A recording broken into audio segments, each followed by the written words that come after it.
ਨਨਕਾਣਾ ਸਾਹਿਬ ਤੋਂ ਲੈ ਕੇ ਜੀ ਸਾਰੇ ਗੁਰੂ ਧਾਮਾਂ ਦੇ ਦਰਸ਼ਨ ਕੀਤੇ ਜੀ।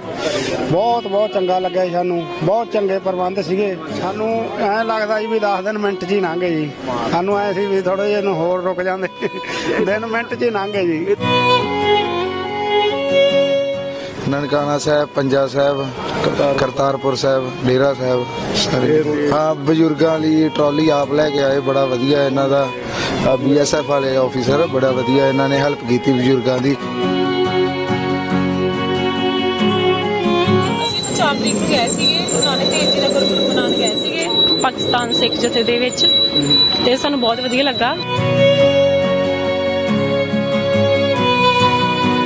ਆਂਦਿਆਂ ਬਹੁਤ ਵਧੀਆ ਮਤਲਬ ਇੰਤਜ਼ਾਮ ਹੈ ਇਸ ਵਾਰੀ ਕਿ ਉਹਨਾਂ ਨੇ ਮਤਲਬ ਬਜ਼ੁਰਗਾਂ ਵਾਸਤੇ ਟਰਾਲੀਆਂ ਲਾਈਆਂ ਕਿ ਸਮਾਨ ਲੈ ਕੇ ਜਾਣ 'ਚ ਦਿੱਕਤ ਨਾ ਹੋਵੇ। ਐਂਡ ਜਿਹੜੇ BSF ਦੇ ਜਵਾਨ ਨੇ ਉਹ ਆਪ ਵੀ ਨਾਲ ਲੱਗੇ ਹੋਏ ਨੇ ਹੈਲਪ ਕਰਨ ਵਾਸਤੇ।